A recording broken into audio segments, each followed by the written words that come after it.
దీన్ని సర్ఫేసింగ్ అంటారు.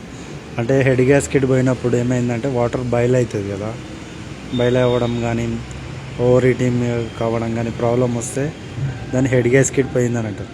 సర్ఫేసింగ్ అంటే అందరికీ తెలియదు. అంటే ఫేసింగ్ హెడ్ అంటే ఖాళీ హెడ్ గ్యాస్కెట్ కొత్త వేయడమే కదా అనుకుంటారు. అలా కాదు. ఈ వాల్స్ అనేది మొత్తం ఓపెన్ చేసి దాన్ని వాల్స్ ఫేసింగ్ చేసి వాల్ ల్యాపింగ్ అంటారు. వాల్ కూడా ఇంత హెయిర్ కూడా లీకేజ్ కాకుండా వాల్ ల్యాపింగ్ చేసి ఒకటే లెవెల్లో కట్ చేస్తారనమాట ఈ మిషన్ మీద. ఇక్కడ బ్లాక్ ఉంది చూసినావా, ఇదంతా ఫేస్ అవుట్ అయినట్టు. ఆ ఫేస్ అవుట్ అవడం వల్ల గ్యాస్కెట్ హీట్ అయ్యి మెల్ట్ అవుతుంది అనమాట. అంటే అల్యూమినియం కదా ఇది, సో దానివల్ల మెల్ట్ అవుతుంది. దానికి ఏంటంటే ఒకటే లెవెల్లో మిషన్ మీద కట్ చేయాలన్నమాట. దాన్నే ఫేసింగ్ అంటారు.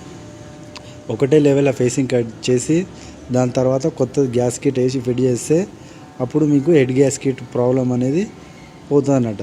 ఖాళీ హెడ్ గ్యాస్కెట్ వేస్తే మాత్రం సాల్వ్ కాదు. దాన్నే హెడ్ గ్యాస్కెట్ ప్రాబ్లం అని అంటారు. కొంతమంది తెలియదు కాబట్టి చెప్తున్నా. ఒకటే లెవెల్ ఉండాలి. ఈ హెడ్ అనేది ఒకటే లెవెల్గా కట్ కావాలి. కట్ అయితేనే పర్ఫెక్ట్ ఉన్నట్టు. మరీ ఎక్కువ కట్ చేస్తే హెడ్ కూడా పని చేయదన్నమాట. దాని థిక్నెస్ ఎంతనో దాన్ని బట్టే కట్ చేస్తారు. మరీ ఎక్కువ కట్ అయిందనుకో, సో కొత్త హెడ్ రిప్లేస్మెంట్ చేసుకోవాలి.